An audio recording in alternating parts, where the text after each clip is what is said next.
Bonjour Nolwenn. Bonjour. Vous inaugurez aujourd'hui Lady O, la nouvelle attraction nocturne du Futuroscope. C'est un endroit que vous connaissiez déjà ?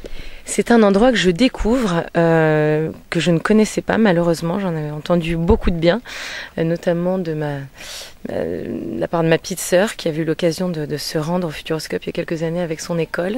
Moi, je n'avais pas eu cette chance et j'ai jamais trouvé le temps finalement de descendre à Poitiers. C'est vrai c'est souvent ce dont on parlait tout à l'heure. On se dit c'est loin et tout, alors que finalement c'est à peine 1h15 de Paris. C'est vraiment l'occasion de passer un super week-end, pas très loin et d'être complètement de voyager dans sa tête. Il y a tellement d'attractions fabuleuses et d'allier le loisir et ce côté aussi culturel qui est très intéressant ici. Donc non, c'est une grande première pour moi et je pense que c'était un signe. Voilà, je me devais de participer à ce nouveau spectacle Lady O, ne serait-ce que parce que je n'étais jamais venue, voilà, tout simplement.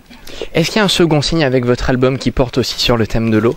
Un second signe ? Vous avez dit que c'était un signe de jamais être venu. Un second signe, bah oui, non, c'est vrai que c'était le fait aussi que mon album sorte là en décembre, ça s'appelle Aux filles de l'eau et le spectacle Lady O. C'est vrai que j'ai beaucoup ri lorsque j'ai découvert le nom du spectacle. Je me suis dit mais c'est dingue, on a eu presque la même idée au même moment, sauf que travailler depuis déjà 1 an et demi sur le spectacle. Donc c'est vrai que c'est un pur hasard, mais un heureux hasard, je dirais, parce que finalement on reste dans cet univers, dans toute cette ambiance que j'aime, ce côté onirique, fantastique. Ces deux filles, Mélodie et Harmonie, ces filles de l'eau, donc dont je raconte l'histoire dans le spectacle, et puis le fait de raconter une histoire, moi c'est quelque chose que j'aime faire à travers mes chansons, et là de le faire finalement sans chanter, mais de rester quand même malgré tout dans la sphère de la musique en le faisant sur une musique de Bruno Coulet dont je suis fan depuis des années. Voilà, c'était aussi l'occasion de pouvoir collaborer avec des gens extraordinaires, des artistes fabuleux. C'est vraiment extrêmement enrichissant aussi comme exercice pour moi. Vous êtes très enthousiaste quand vous en parlez de cette attraction. Est-ce que vous avez eu le même enthousiasme dès le départ ou vous avez eu un peu d'appréhension ? D'appréhension, moi j'ai toujours peur de pas être à la hauteur. Alors forcément, j'avais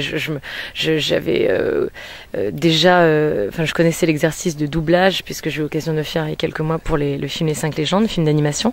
Mais là, c'est vrai que prêter ma voix à un petit personnage, là, c'était vraiment raconter une histoire, d'être récitante sur une musique. Donc l'exercice était différent, mais comme je vous le disais, moi, comme depuis toute petite, j'aime raconter des histoires. Forcément, je savais que ça allait me plaire et que très vite, j'allais rentrer dedans. Et sur une musique aussi fabuleuse, forcément, j'étais très inspirée et l'appréhension s'est très vite dissipée. Il y a un côté rassurant s'il travaille avec des gens comme Bruno Coulet ou la société qui ont géré ça. Tout à fait. Oui, parce que c'est le Futuroscope, bien sûr, c'est une valeur sûre et ils sont de grands professionnels. C'est sûr qu'il y a plus, ils l'ont prouvé de par le succès qu'ils ont depuis toutes ces années.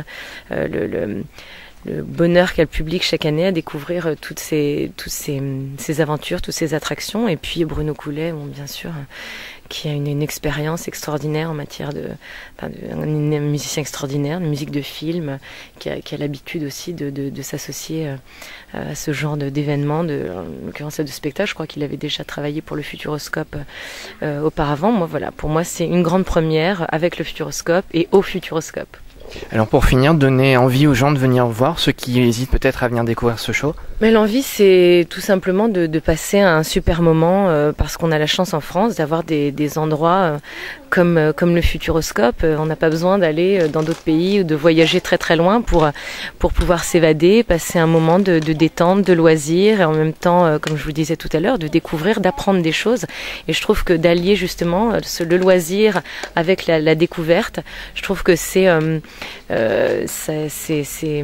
trouve que c'est assez fabuleux pour les enfants comme pour les plus grands. C'est ça qui est aussi intéressant dans ce parc, c'est qu'il y en a vraiment pour tout le monde. On en prend plein les yeux, plein les oreilles et je trouve que c'est vraiment un très bon endroit pour venir passer le week-end, vraiment. Merci. Merci beaucoup. Merci.